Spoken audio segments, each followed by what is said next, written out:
Going to talk about the topic of changing vendors. It's not always pleasant, not always smooth, but it can be done. So hopefully the flowchart is legible. I'll walk you through it real quick. The challenge is at the top, are you unhappy with your vendor? Well, if you're not, there's not a lot to talk about, but we're here to talk about what happens out the right side. You get down to the bottom, and basically life is too short to not change if it's that bad. And when does it get that bad?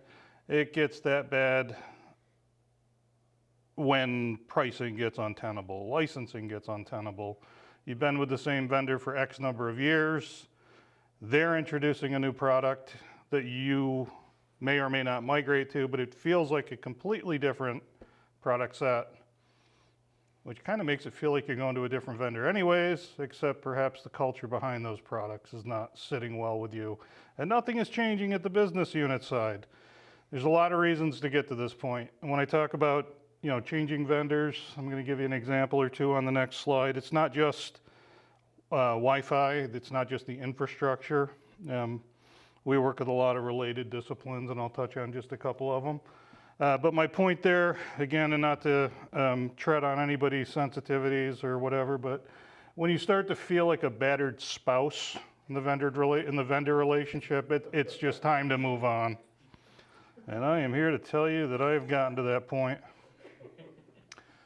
Just some examples.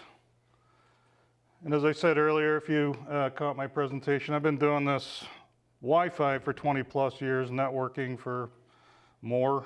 I'm old, my driver's license affirms that. But some of the changes that I've made for vendors, we bailed out of our incumbent design and survey tool. A lot of that was pricing and just the culture behind it. It got to the point where to us it just did not feel like it was worth it. Our incumbent wireless vendor could not do what we needed our guest service to do. So we have a different vendor that does our wireless service than does our Wi-Fi, because we weren't going to compromise our requirements to fit what the incumbent vendor wanted us to do or wanted to offer. And they weren't particularly interested in hearing our requirements and understanding them and even attempting to adapt to them. Portable analysis tools, basically a better tool just came out than what we were using. It was more cost effective, easier to put in the hands of more technicians, so we made that jump. And the big one, especially when you're talking about thousands and thousands of access points, which is what my world is, it's ballpark 5,000 on the main site, and then multiple sites in the US and Europe, branch sites. Got to the point where our incumbent wireless LAN vendor basically got the axe, and we're in the middle of that right now. And through that, the world didn't end. We were able to actually pull off each one of those transitions, and it went okay. So I'm here to tell you it can be done. And the reason I'm even saying it is because sometimes it's really, really uncomfortable. If you start with vendor A, especially when not even to focus on anybody, but when the conventional wisdom is, well, nobody ever got fired for using vendor A, well, that's kind of a cop-out to me. If they're just not the best solution for this scenario, it is time to look at B and C.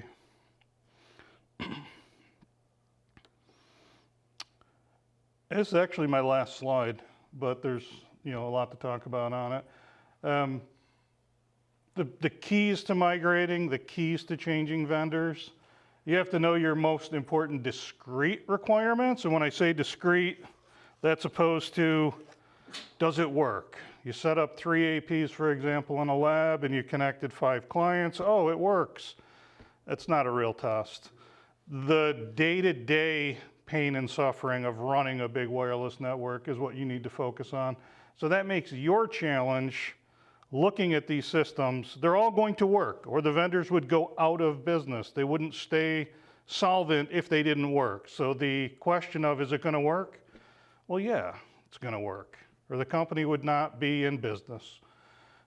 What do you do every day that's really important? Is there some kind of reporting? Is there some kind of troubleshooting? Is there something very, very specific or some battery of things? It's really hard to kind of stop what you're doing and apply some critical thought to that question. What do we do every day? Well, I get in the dashboard and I look at this, and when something happens that maybe has a law enforcement component, I go and I look at this, and when our CIO needs information, I run this report. There are things that seem perhaps, I don't want to say trivial, but they just seem so obvious to what you do every day. It's easy to lose sight that these things are really important to what we do. These little discrete things are really important to how we run our operation on our current hardware set. Why that gets to be important is because those are the things you need to look at. That's the lens you need to look at the next vendor through when you actually do an eval. And an eval is absolutely needed. To buy without testing is absolute folly. And when I say testing, absolute real world. How would you run this thing in reality? That needs to be the proof of concept. Whether it be in a wing of a building or a complete building, somehow you have to carve out a place where you can do the real world evaluation. The third bullet there, you will find surprises. You make the jump, you commit, you're going to find some things that are like, oh, that's great, I'm really glad we did this. And then you're going to find other things that are more along the lines of, this sucks. How can they be that bad? They're brand new. AI. Why isn't it giving me what I need? It doesn't do what the last system did. I'm dealing with a little bit of culture shock, a little bit, I don't want to call it buyer's remorse, it's not that bad. But we are on a brand new super system, and its reporting is about this big compared to the old vendor whose reporting was this big. That blew me away. And I made the mistake of not taking my own advice of understanding the discrete little things that I would need every day.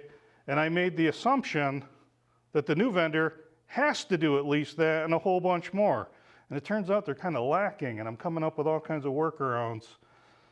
Thankfully, the benefits of the new system outweigh the things I'm finding that are kind of causing me a little bit of angst and a little bit of looking at it and just wondering how it can't be better for what they promise and their marketing points, basically.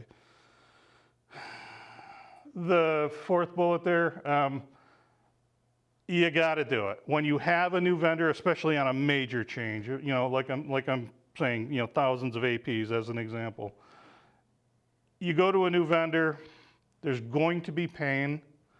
There's going to be anguish. If you don't have a feedback loop with them, it's just going to exasperate it. Whether it be through the SE or if you're lucky enough to get a sympathetic ear at the corporate level, product management level. I'm talking monthly calls, frequent emails. There should be something regular scheduled where I'm either confused, where the conversation goes like this. I'm either confused and I can't figure out how to do blah, blah, blah, so please educate me. Even though I've sat through all of your training, I'm still not getting it. It's so different from where I came from. Or this thing sucks so bad, you gotta fix this, and I need it in a month or 6 months or a year, and you need to hear that. And if you're not getting it to the developers, I need to talk to the developers. Right? You need to be able to have those conversations. It needs to be built into the purchase. Yes, I'm going to switch to you, the new vendor, but part of my switching, I got to have this. So put it in writing how we're going to do this. And then finally, as we get to the end, my advice is blind loyalty. These are not sports teams. It's not like, I love my vendor like I love the Seahawks. It's just silly. Yet that's how some people are. I go to the big party every year. They take me to a concert. Why would I ever change? I don't know. My advice is just don't be loyal or blindly loyal. You can change, especially at life cycle refresh time. It's a great time to say, how bad is it? Is it time to change? Have an honest, soul-searching conversation with yourself and your bosses and know that you can change. Thank you.